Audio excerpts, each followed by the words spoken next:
Have you told your friends that you see ghosts? Oh, absolutely not. Gina Rodriguez returns in Not Dead Yet. I'm back, baby! Who is up? Oh, she's the obituary writer. And Brad Garrett joins the brilliant ensemble cast. Titan, Maverick, Titan of all Mavericks. These are all words used to describe me.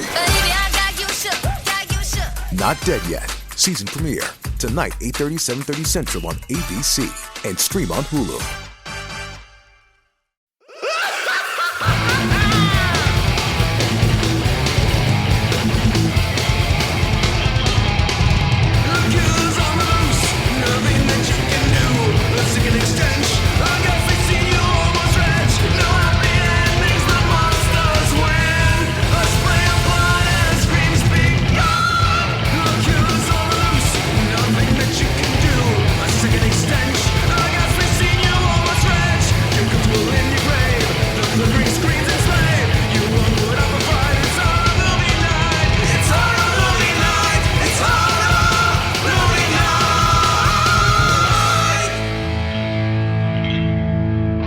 Everybody, you guys voted, and we're following through with those fucking votes. So God bless you, because you decided to vote for my pick, the Guyver, the fucking masterpiece with Mark Hamill and like half the cast of Reanimator. So let's talk about this batshit crazy live-action anime that I don't think Charles Band had ever anything to do with, but a lot of the people that Charles Band works with had a lot of things to do with this movie. Well, I got a question real quick. When's the first time you guys actually saw the Guyver? 3 days ago. Yes. So for me, I saw the opening scene of this movie on like Showtime, and it scared the bejesus out of me. And I shut off the TV, and like not more than 2 weeks later, I went to sleep over at a friend's house, and his dad went to rent a movie, and he rented the fucking Guyver. So I had to face that fear, like, immediately after the first time, and I love this movie. I, like, rented it, I hooked up the 2 VCRs and made a copy of it, and I would take it to friends' houses all the time, and then, like, I bought the actual VHS tape, and then when I moved to DVD, I bought the actual DVD. I fucking love this movie, and I'll say this up front real quick, because this is actually the last note I have, but I'll say it up front. Wait, what? You're just going from... I was like, you have one note? That's ridiculous. No. This movie, watching it as an adult, I realized that it is a bad movie, but there's like that nostalgia love for it.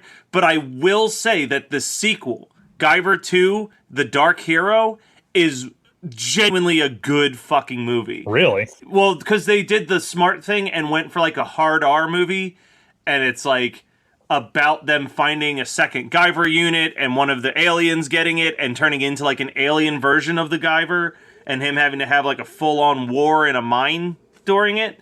But it's actually like well made, well shot, well paced, good fight scenes. Like it's everything that this movie's not.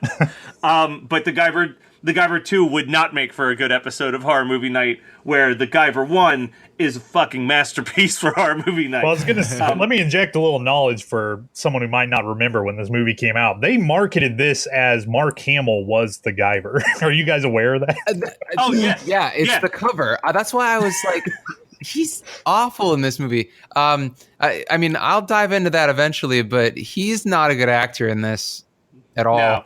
This was like, I feel like just before Batman the Animated Series kind of recharged his batteries, and just like the tail end of that post-Star Wars slump that he was in.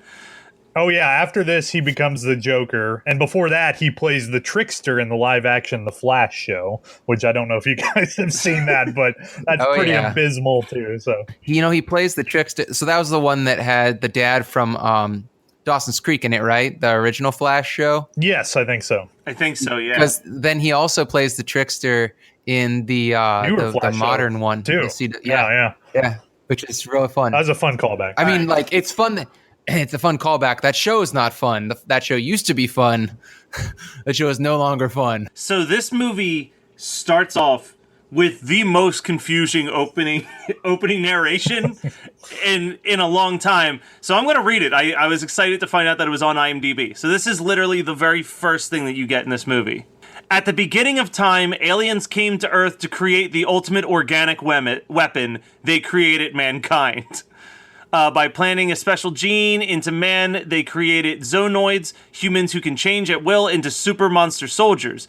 Eons later, the zoonoid leader, known as the Zoolord, has awoken and formed the Kronos Corporation to further develop the zoonoid technology for world domination. Among the alien remains, find the unit, a bio-boosted alien armor. Worn by the aliens, it serves as an ordinary shield. If the wearer is human, it increases his natural powers 100-fold. He becomes the Guyver. But how to activate it remains a mystery.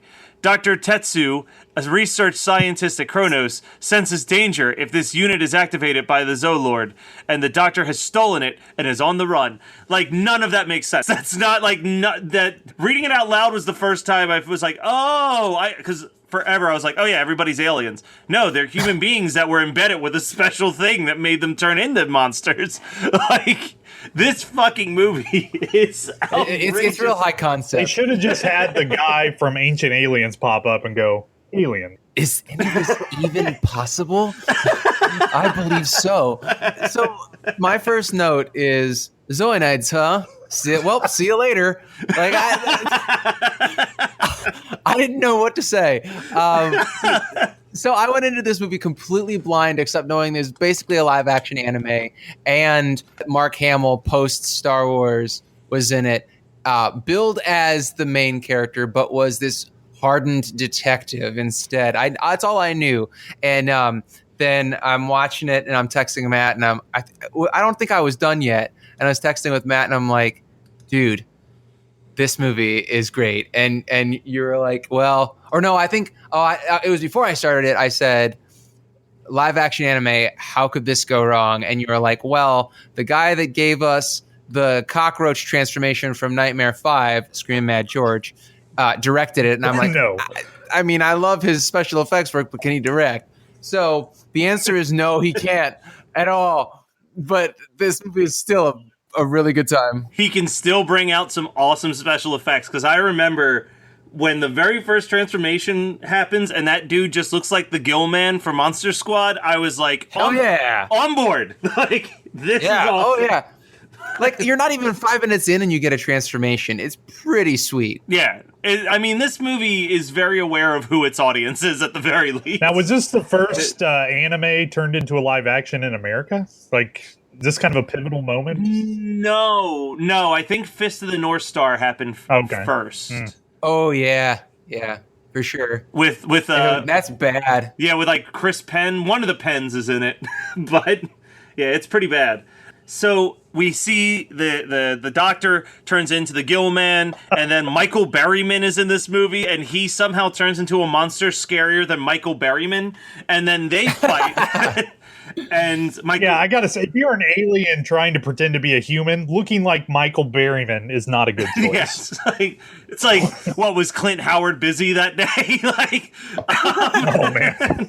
So brutal. Oh, we should also mention Jimmy Walker's one of these creatures, but we'll get to that later. It's just the weirdest combination of people in this movie.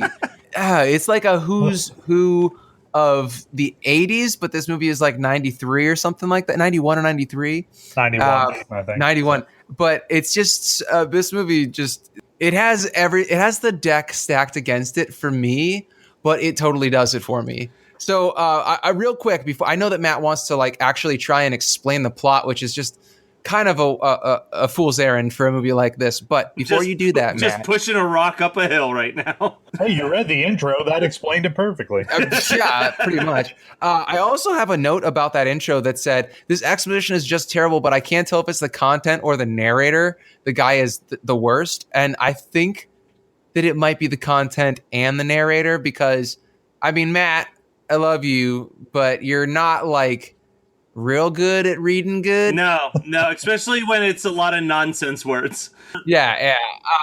But at the same time, it's like a head scratcher that that's probably straight from the anime.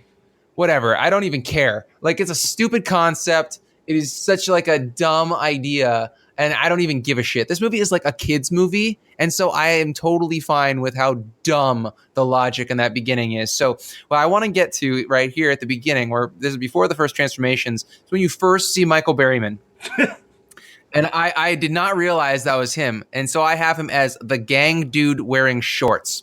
And I said, the gang dude wearing shorts is running after the doctor, and he does the weirdest little awkward shuffle down the concrete gully after the doctor. Do you know what I'm talking about? Yeah. He's like, it's like this weird little duck walk. And then he's like, hey, man, where you going? Which is pretty much the way he talks the entire movie. And he raps the same way. Like, we have to point out the fact that there are monster raps in this movie. I mean, he has it's not charming. Don't even try to say it's charming. He has absolutely no flow or like, he's just like, I want that Guyver thing. Like, that rap went out in like 1978. Like, he could have been a member of the Sugar Hill Gang maybe, but in 1991, like, he had nothing. Like, even Will Smith would be like, wow, that's pretty bad. Like, he's not a good rapper at all. No. By 1991, I think that hip hop had finally filtered down into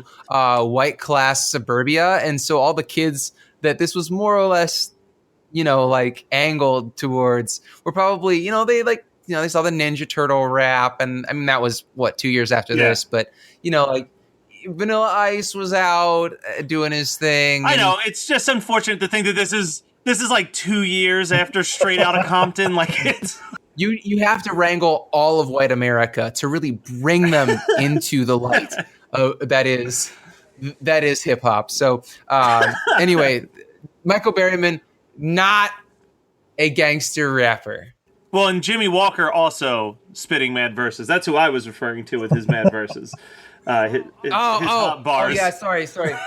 Yeah, he's worse. Actually, I think they both do raps. Or no, there's that big. Jimmy Walker does the raps, and then there's like the fat Hispanic guy with the Mario mustache who beatboxes. Okay, sorry. I was getting them mixed up. I mean, Michael Berryman and Jimmy Walker basically identical. Well, Jimmy Walker. Shut up. It's because I know them by. There's your cast for twins too. All right, so are we gonna like start from the beginning of this episode over again, so I don't sound like a complete racist asshole? Or... I don't think it's racist. I just think it's dumb. It's racist against Zoanoids. That's is what true. It is. All Zoanoids do look alike. I don't know if you can't tell the difference between Michael Berryman and Jimmy Walker. I'd say you're the least racist person in the world. If you can't tell them in their rubber monster suits, then I think maybe I get a pass. That's true. So anyway, we have not one but two rubber suit monsters and an actual monster transformation within the first 3 minutes. It's not 5 minutes; it's 3 minutes, and that first 2 minutes is the exposition. So we're getting down to it real fast, which I love. And I actually have a note like after that. I'm like, okay, Guyver, you have my attention. It was basically when it won me over, and the next hour and a half or whatever. Well, no, this movie is relatively short, so the next hour and some change was a goddamn joy. I mean, even watching monster raps. 1991 monster raps for little white kids. No, this movie still is just a treasure. Oh man. And then there's this like, your can is packed, man. I don't remember who says that or why, but I think it's when like the doctor as a Zoanoid, as a rubber suit monster gets his like face smashed in. And that's the part that scared me as a kid, was watching him get his face smashed in. Yeah. Actually, since I'm an adult and I've seen so much head trauma, it didn't really bother me, especially because it's very dark in that scene. But, when you're a kid, your mind kind of fills in the blanks. It reminds me of when I saw Toxic Avenger 2. I must have been 8. And it was on cable. And you know that part where he squishes the guy in the fucking chair, in the wheelchair, and then he pulls the other dude's arms off or ears off and goes, can you hear me now? Can you hear me now? Yeah. That made me almost legitimately vomit because I was so upset by it as a kid. Like I was like 8 and I was like, oh my fucking God. So I can only imagine that was what this was like for you. But then the dude from The Hills Have Eyes is like, what a waste of a good brain. Those are two actual lines from this film. So you can tell that they spent a long time on the script. Well, and this is where we get one of the highlights of this movie, honestly. I think the theme song to the Guyver is fucking awesome. It is. Where I have a note about that. So it was my note goes, anime bad guys laugh at everything. And then I have a note that says solid intro theme. So that's actually, we're right there. But did you notice how like the bad guys just laugh at the stupidest shit in this? And it also is, I thought that it was just like they were doing it for dramatic effect in One Punch Man, because I don't watch a lot of anime. I actually don't watch any anime. I watched One Punch Man because it's really entertaining, but I don't like anime. I mean, we've been over that before. But yeah, everybody laughs. All the bad guys laugh maniacally at the stupidest shit in this movie. And it is like a meme, I guess, right? Yeah, but I was going to say the theme song, the melody line to me, and this is going to be really obscure, I feel like, but the melody line to the Guyver theme is identical to the melody line for the David the Gnome theme song. Oh my gosh. I'm just saying, look up the Guyver theme and then look up the David the Gnome theme and you'll hear it. You'll hear that melody. So then we cut to this like kung fu jiu-jitsu training thing, and this is where we debut Mark Hamill, who for some reason is checking in at a random dojo to look for a girl who's not even in the dojo class, who just happens to be standing there. Oh, which I just find outrageous. Why is she there? Yeah.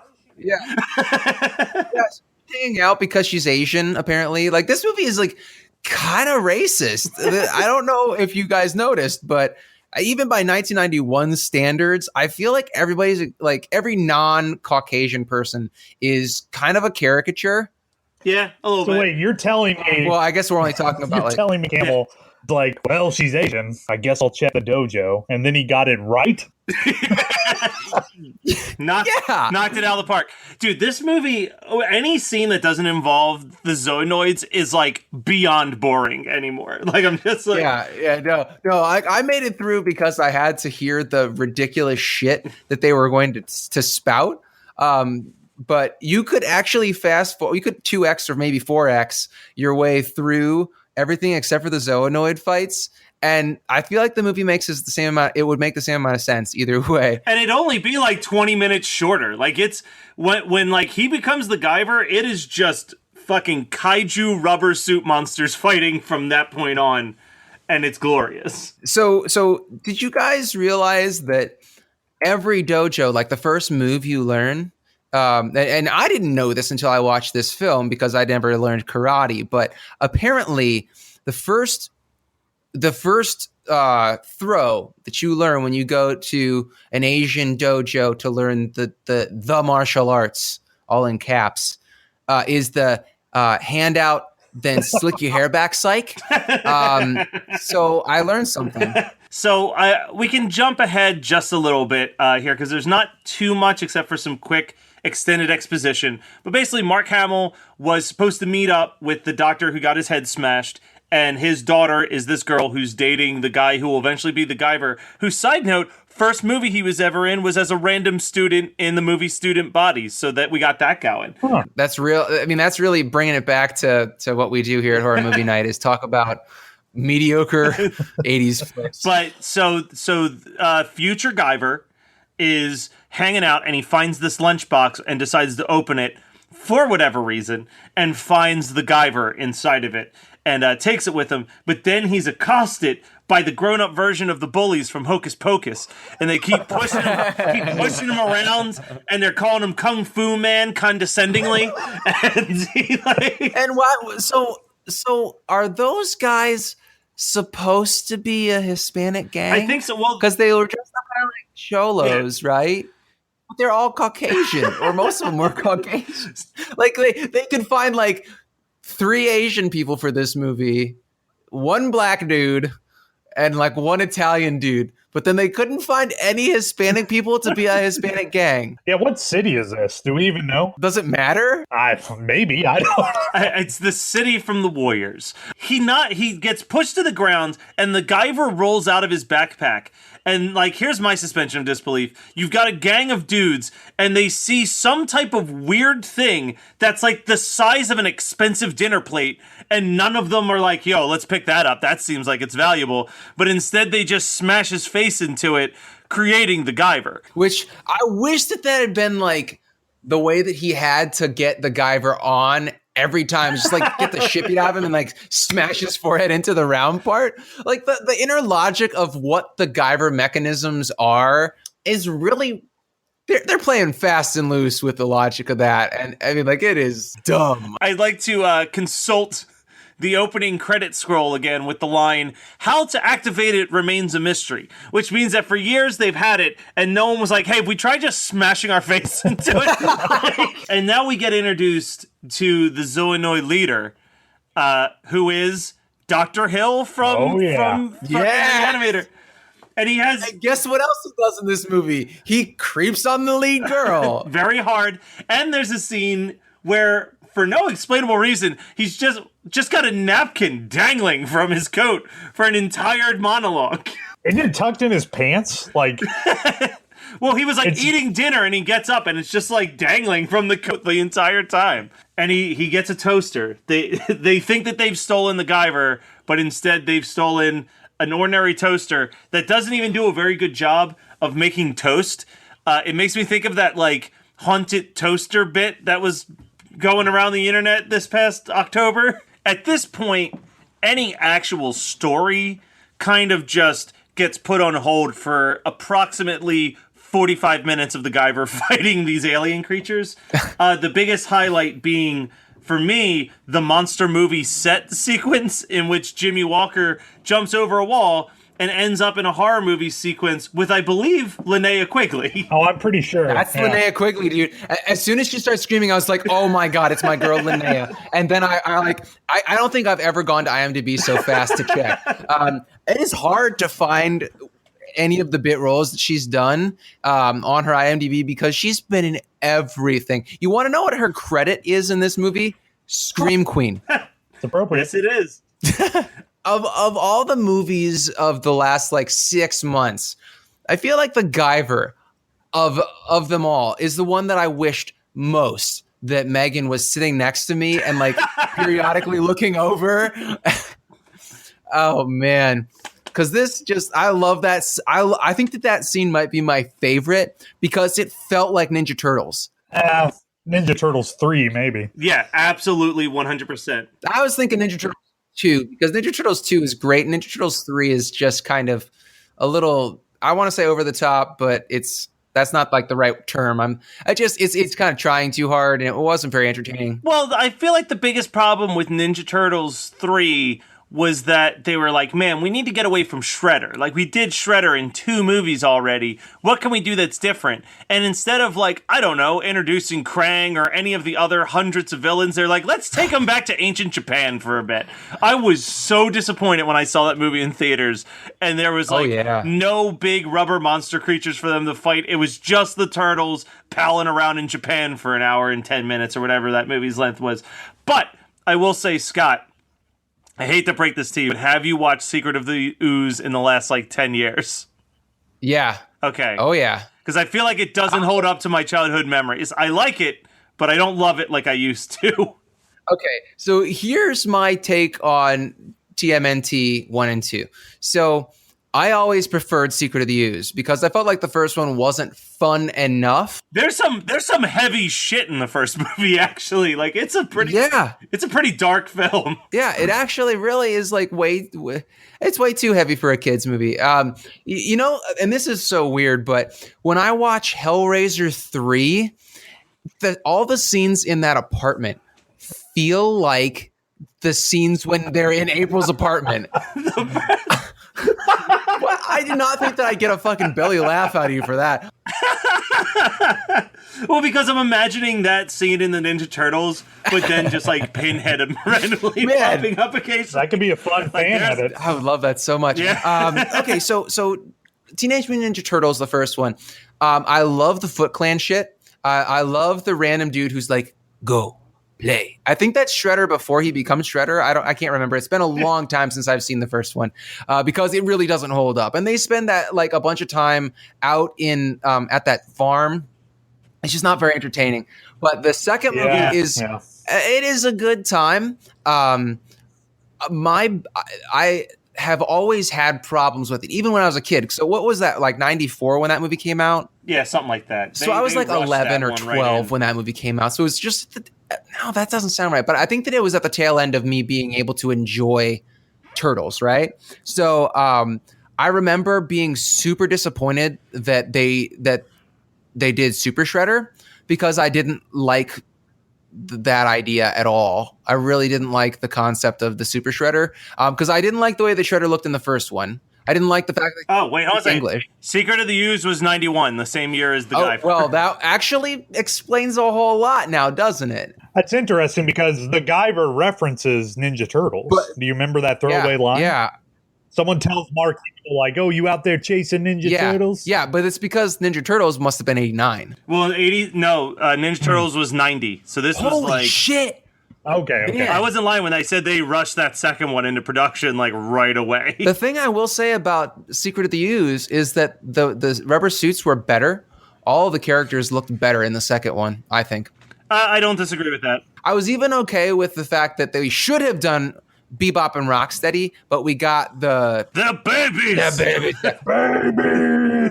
Yeah, I mean, I don't have problems with Secret of the Ooze that I didn't have when I was a kid. Does that make sense? That makes sense. All right, I'll accept that. Okay. All right. Wait. I have to say one thing before we get too much further because I have it all in caps, but everyone chews gum in this movie. Everyone chews so much gum, and I love it. All right, so there's this moment that's probably, my opinion, the best special effect in the movie, quote unquote. But they rip the main ball out of the head of the Guyver, and it's like a full-on body melt sequence for the Guyver. And as a kid, I was like, well, he's dead. Like, you know how like a lot of movies, you're just like, okay, well, like I guess the hero will come back somehow. I was just like, holy shit, they killed the hero. Like I was blown away. Yeah, you're like, Mark Hamill finally gets to save the day. No. Yeah, I was like, Mark Hamill's going to become the next Guyver. Like, they're going to shove that in his face. So then we get to the actual Kronos Labs, and that's where we meet Jeffrey Combs. And did you catch what his name is? No. He's Dr. East. Oh my God. I rolled my eyes and my head like rolled back. I was so offended by that. But I'm super happy that Jeffrey Combs is in this. Like I will forever be such a fan of him. Like unfortunately, Linnea Quigley gets more screen time than Jeffrey Combs in this movie as a throwaway joke. He's there for like 2 seconds, transforms into an alien, and is murdered instantaneously. So he's the one that eats the Guyver eye, right? Yeah, and then it like has the Jaws reference when the fucking Guyver blade pops out of his chest. Jaws? Don't you mean Alien? No, the music is the Jaws scene when it happens. Oh my God! Oh, wow. The blade going up. Yeah, okay. Yeah. I was kind of confused by the logic of that scene. Like, okay, so the Guyver spent like 12 hours regrowing a couple fleshy tentacles, and then it immediately grows to a 6 foot tall, full size Guyver out of Jeffy Combs's zoonoid body. Like, I mean, really, if I had to find one point in this movie when I'm like, God, this is too much. This is too much for me to believe. That's where it breaks. All right. I mean, I get the logic. He needed to like connect with the body, take over the body. Maybe when he takes off the Guyver suit, he's Jeffrey Combs now. Like, you don't know. Wow, I have not seen Guyver 2. Don't spoil it. But then we get to the big final fight, and I gotta say, Final Monster could use some work. Yeah, well, no, you're missing what might be the best part of this movie is the part where Screaming Mad George was like sitting down sketching these monsters because he had control over all the way these monsters look. So he's sitting there and he's like, you know what? I really loved doing that cockroach. Oh yeah, animation. yeah. Sorry, I forgot about Mark Hamill's unexplained demise. Mark Hamill gets turned into a cockroach, or maybe it's a praying mantis, basically. But it's like the exact same. It's just a permutation, pun intended, I guess, of the cockroach kill in Nightmare 5, which I'm not complaining. But my favorite part of it is where they obviously had like a false floor, and they had Mark Hamill walk like 3 steps, and it looked like his head like moved forward and his like had a thorax grow. Man, so simple, so effective. Yeah, no, that it's kind of sad because like the whole argument is like he needed to stay in the incubation just a little bit longer, so like his final form, he kind of looks like the like fucking Justin Long at the end of Tusk, where it's like mostly cockroach, but like human eyes. Like he's just like, please kill me. Well, luckily, but that's the thing is he's like, fucking kill me, and then he just dies. Yeah, like, and then Dr. Hill turns into like some type of crazy dragon creature that doesn't move very quickly at all. Yeah, why would your final form be so large that you can't even attack like a small Yeah, no. Okay, and also my biggest problem with the Guyver weapon system is that there's no fucking laser. Yeah. Like, there's sort of a laser at the end, but there's no laser. I'm trying to remember if this happens in this movie or the sequel, but there is a point where the chest opens up in one of the movies. Yeah, it is one. Okay, yeah. So he's got some mechanisms, but yeah, like lasers should shoot out of that eye in the front of his head. But yeah, the fight is very quick, like compared to how long it took him to take down all of the other minions throughout this movie. That fight is very disappointing. And then it just cuts to Jimmy Walker in his alien transformation and the other detective that's been on the case with Mark Hamill, and they've been in cahoots. Doesn't make any sense. No explanation where they're standing. It seems like they're supposedly standing just a couple feet away from where everything happened, but that doesn't seem to make any sense either. And it seems to only be so that Jimmy Walker can say his iconic line, "Dynamite," to end out the movie. Like, that's the only reason it's there. Ugh. Yeah, that's the only unforgivable part about this movie. Honestly, like, this movie is total trash. I loved every second of it except for that. Yeah, no, this movie, if you're looking for a movie to watch with your friends, like, this is a movie night fucking movie to a T. Is there any other notes you guys have? Just about some of the creature design. So Jimmy Walker's monster, you know, how would you describe him? Well, he almost looks like a gremlin with bat ears. Yeah, he's the dopey gremlin. Gremlins 1. I kind of thought that too, but upon more thought and looking at it, it looks like a predator had sex with Jar Jar Binks. Oh my god! And it's like, yeah, and that could have happened. I mean, if we're saying like all these space, like maybe that's what he looks like. A predator had sex with Jar Jar Binks, in my opinion. But oh my god, I'm so many Jar Jar ideas of things to say just came into my mind and left immediately because I was like, I'm not going to debase us like that. I respect you too much. You know that Guyver 2 just skyrocketed to the top of my list. If Matt says it's good and he loves it more than this one, holy hell. Ah, the land of the rising sun. Join us, won't you? Oh, Shlaku Podcast, where you shall receive Dick Joke. And this kid's boner is bigger than my thumb, and I'm a big dude. If he grows into this dick, he is going to be 7 feet tall. He's Titty Joke. And her nipples are perk. Oh my god, I have a note as well. Poop Joke. And the other guy goes, and he flexes, pops the sword straight out. He pushes it out like a poop. And the rest. Black guy's naked. Black guy's naked too. White guy's naked. They're both naked. They're all fucking naked. Go to www.oshlaku.com. That's OSCHLOCKU.com.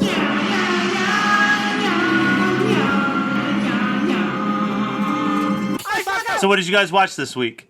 I watched, I'll highlight 3 movies. So I'm doing something a little bit different. As you know, there's probably going to be a little bit of a space in our weekly newsletter, or our monthly newsletter. So to fill that space, I'm going to be writing movie reviews for some of the movies that I watched this week. So I'm going to keep my portion of this fairly short and just kind of give the Cliff Notes versions of what the reviews will be. But I saw the movie Neon Demon, because I was hearing nothing but good things about it. And I liked it. It was a slightly better Starry Eyes in my mind. I definitely think it had some good gross effects, so I would recommend it.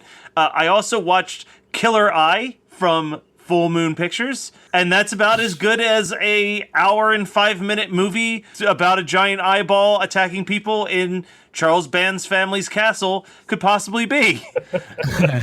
and finally, before we recorded, I mentioned this briefly to Brian, but I watched the movie Communion starring Christopher Walken.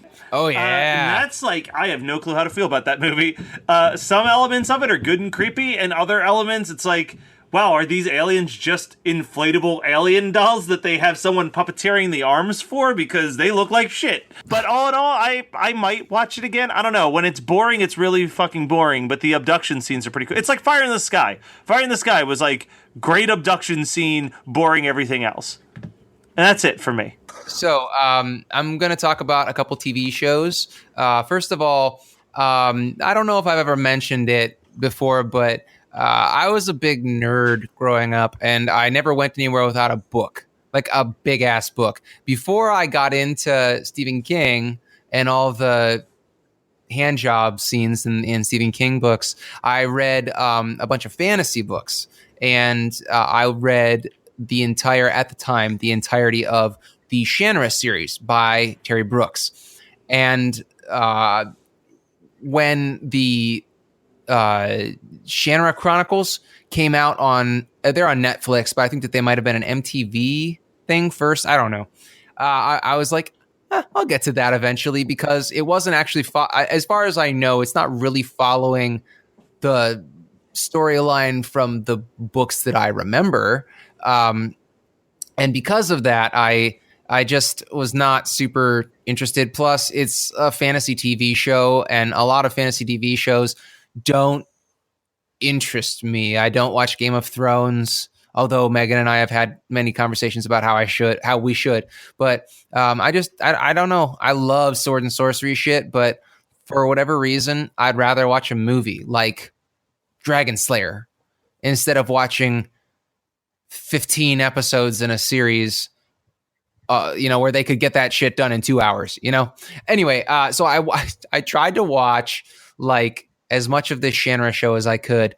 I got about 2.5 episodes in before they finally used the elf stones, which is all I cared to see. And it was like pulling teeth. It wasn't Riverdale bad, but it was like Flash season 2 bad. So that if that's any indicator, it might be if you watch those shows. But in any case, the CGI sucks. The actors suck. Everybody's trying to like have sex with everybody else. It's like very odd. Or maybe it's just bad acting, but everybody's like flirting. It's so weird. So anyway, I got to the part where they did some shitty CGI and the Elfstones vaporized a flying demon, and I was like, yep, good enough for me. So I pieced out of that, took it off my Netflix watch queue, and there we go. So anyway, that was one. The next one that I want to mention is Future Man, which you guys know about Future Man. It's on Hulu.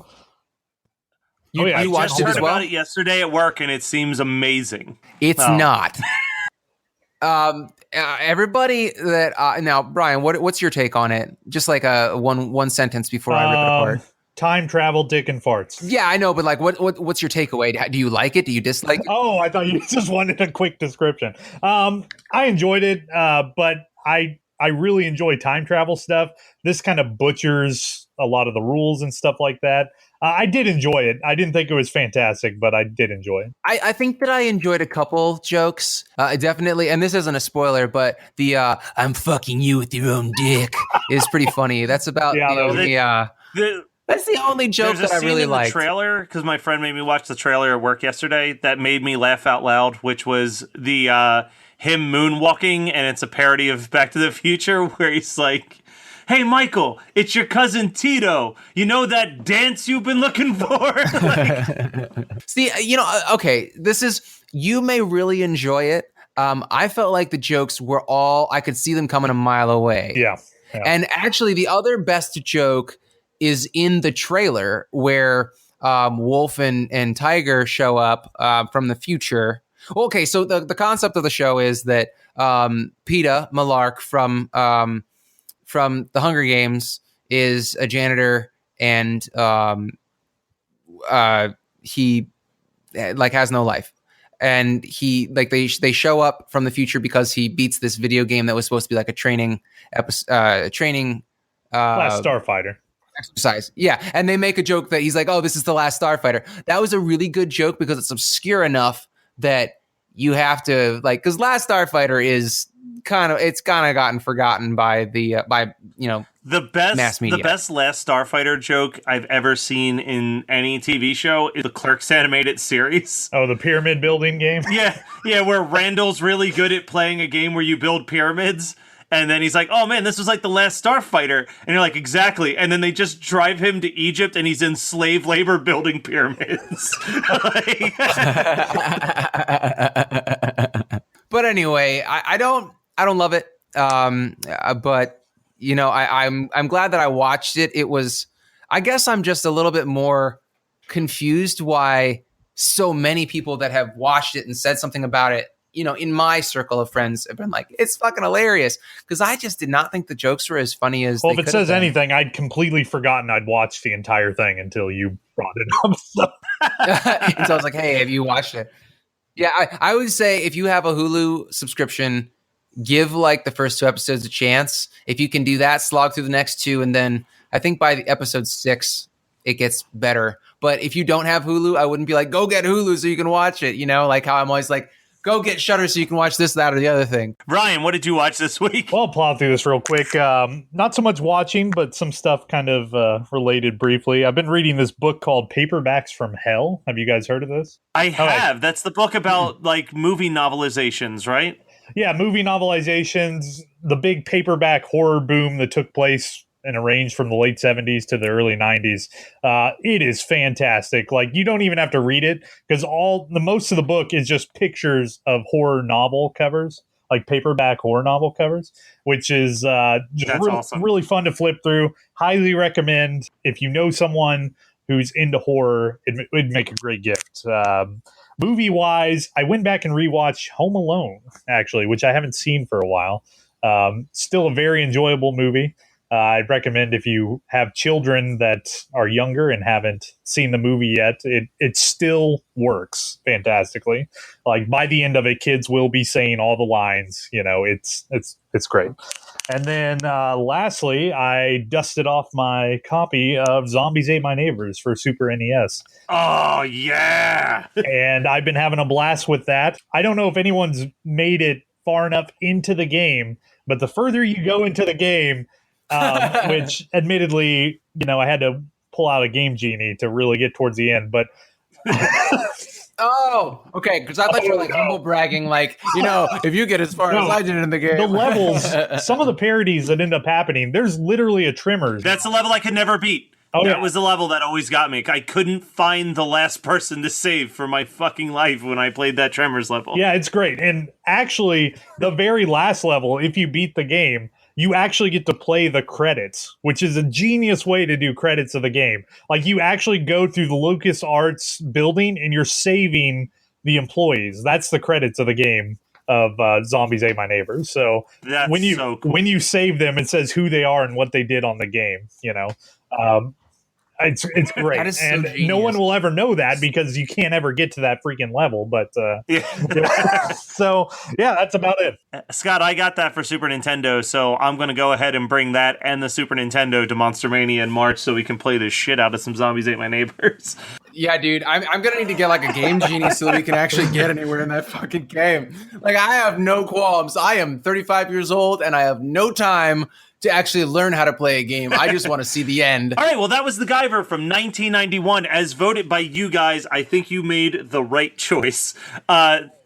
And you didn't even have a horse. Well, you had a horse in this race, but it was not this horse. You know what? Honestly, my pick was Tu Wong Fu. Thanks for everything, Julie Newmar. And this is such a better movie. Megan's gonna hate my guts when she hears me say that. We will be back as always. We are having rotating guests, but we want to thank Brian for being here for the last 2 episodes. We will be having, I believe, Kyle will be our next guest. Kyle made a film called Phantasm. You should absolutely check it out. It's a great documentary about horror conventions. I've seen it as well. It's great. Yeah. So stay tuned for that, and we'll be back with another great episode of Horror Movie Night. Thank you again, Brian, for everything. Oh, and go check out Jennifer Help Us. We didn't even mention that this entire 45 minutes or whatever. Jennifer Help Us, Brian Berger's movie. See you.